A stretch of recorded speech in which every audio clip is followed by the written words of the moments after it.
Hi అండి, welcome back to Warangal వంటలు. ఈ రోజు మన వీడియోలో ఒక సూపర్ టేస్టీ చికెన్ ఫ్రై రెసిపీని మీతో షేర్ చేస్తున్నానండి. ఎప్పుడు రెగ్యులర్ గా చేసుకునే చికెన్ ఫ్రై లా కాకుండా ఇలా ఒకసారి ట్రై చేసి చూడండి. ఇది మీరు టేస్ట్ చేసిన తర్వాత మీరు ఈ చికెన్ ఫ్రై రెసిపీకి ఫిదా అవ్వాల్సిందే, అంత టేస్టీగా ఉంటుంది. అండ్ చేయడం కూడా చాలా ఈజీ. ఇది రైస్ లోకి, చపాతీ, రోటీ, బగారా ఎందులోకైనా చాలా బాగుంటుంది. సో ఇక లేట్ చేయకుండా మంచి ఫ్లేవర్ఫుల్ టేస్ట్ తో సింపుల్ వేలో టేస్టీగా ఎలా తయారు చేసుకోవాలో చూసిద్దాం రండి. ముందు ఈ రెసిపీ కోసం నేను ఇక్కడ ఒక 700 గ్రాముల వరకు చికెన్ తీసుకొని క్లీన్ చేసి శుభ్రంగా కడిగి తీసుకున్నాను.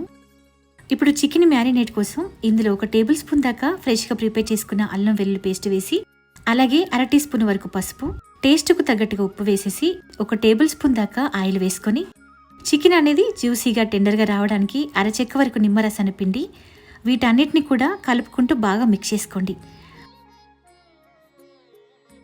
ఇలా చక్కగా కలుపుకున్న తర్వాత ఒక అరగంట పాటు మూత పెట్టి పక్కనుంచండి. ఇప్పుడు మనం చేసే చికెన్ ఫ్రైలోకి మసాలా తయారు చేసుకోవాలి. దానికోసం ముందుగా మిక్సీ జార్ తీసుకొని ఇందులో 1 టీ స్పూన్ దాకా మిరియాలు, 1 టేబుల్ స్పూన్ ధనియాలు, 1 టీ స్పూన్ జీలకర్ర, 1 జాపత్రి, 1 అనాస పువ్వు, 4 యాలకులు, 5-6 లవంగాలు, 1 ఇంచు దాల్చిన చెక్క, 1/2 టీ స్పూన్ సోంపు వేసి, అలాగే 2 టీ స్పూన్ల దాకా కారం వేసేసుకొని వీటన్నిటిని కూడా ఇలా ఫైన్గా గ్రైండ్ చేసి రెడీగా పక్కనుంచండి. ఇప్పుడు స్టవ్ మీద ప్యాన్ పెట్టి ఇందులో 3 లేదా 4 టేబుల్ స్పూన్ దాకా ఆయిల్ వేసుకోండి. ఇప్పుడు ఆయిల్ కొంచెం హీట్ అయ్యాక ఇందులో 2 మీడియం సైజు ఇలా సన్నగా కట్ చేసుకున్న ఉల్లిపాయ ముక్కలు వేసేసి, అలాగే 2 బిర్యానీ ఆకులు కూడా వేసి ఉల్లిపాయలు డార్క్ గోల్డెన్ షేడ్ వచ్చేంత వరకు ఫ్రై చేయండి.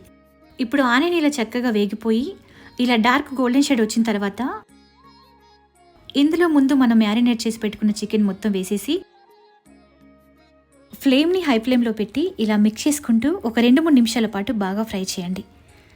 ఇలా స్టార్టింగ్లో మనం హై ఫ్లేమ్లో పెట్టి ఫ్రై చేయడం బట్టి ఈ చికెన్ ముక్కలు అనేది తొందరగా సాఫ్ట్ అవుతుందన్నమాట. సో ఇలా ఫ్రై చేసుకున్న తర్వాత ఇప్పుడు ఫ్లేమ్ని మీడియం ఫ్లేమ్లోకి అడ్జస్ట్ చేసుకుని మూత పెట్టి ఒక 4-5 నిమిషాల పాటు చికెన్ అనేది ప్యాన్కి స్టిక్ అవ్వకుండా మధ్య మధ్యలో కలుపుకుంటూ ఈవెన్గా ఫ్రై చేయండి. ఇప్పుడు 5 నిమిషాల తర్వాత చికెన్లో నుండి వాటర్ మొత్తం తగ్గిపోయి మనకు చికెన్ అనేది ఆల్మోస్ట్ రెడీ అయిపోయింది. ఇప్పుడు ఈ టైంలోనే ముందు మనం గ్రైండ్ చేసి పెట్టుకున్న మసాలా కారం పొడిని మొత్తం వేసేసుకొని ఈ ముక్కలకు చక్కగా పట్టేంత వరకు బాగా కలుపుకుంటూ ఒక 2-3 నిమిషాల పాటు బాగా ఫ్రై చేయండి. మనం ఇందులో మసాలాలు వేపకుండా వేసాం కాబట్టి ఈ స్పైసెస్ అంతా కూడా చక్కగా వేగిపోయి ఈ మసాలా ఫ్లేవర్స్ అంతా చికెన్ ముక్కలకు బాగా పట్టి చికెన్ అనేది చాలా టేస్టీగా ఉంటుంది. సో ఇప్పుడు 2-3 నిమిషాలు ఇలా ఫ్రై చేసుకున్న తర్వాత ఇందులో చీరికగా కట్ చేసుకున్న 2-3 పచ్చిమిరపకాయలు, కొద్దిగా కరివేపాకు వేసేసుకొని మరో 2 నిమిషాల పాటు ఫ్రై చేయండి.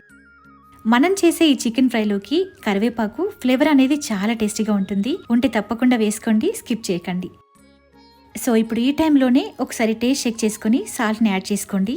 నాకైతే అన్ని కరెక్ట్గా సరిపోయాయండి. సో ఇప్పుడు ఫైనల్గా ఇందులో కొద్దిగా సన్నగా తరిగిన కొత్తిమీరను వేసేసుకొని కలిపి స్టవ్ ఆఫ్ చేసేసి దించేసుకోవడమే. సో ఎంతో టేస్టీగా ఉండే స్పైసీ చికెన్ ఫ్రై రెడీ అయిపోయింది. ఇది రైస్లోకి, చపాతీ, రోటీ, బగారా ఎందులోకైనా చాలా బాగుంటుంది. ట్రస్ట్ మీ, ఒక్కసారి ఇలా ట్రై చేసి చూడండి. ఇంట్లో వాళ్ళందరూ కూడా చాలా ఇష్టంగా ఎంజాయ్ చేస్తూ తింటారండి, అంత రుచిగా ఉంటుంది. సో మీరు ట్రై చేసిన తర్వాత మీకు ఎలా కుదిరిందో నాతో షేర్ చేయడం మాత్రం మర్చిపోకండి. మా వీడియో నచ్చితే లైక్ చేయండి, మా ఛానల్ని సబ్స్క్రైబ్ చేసుకోండి. Thank you for watching.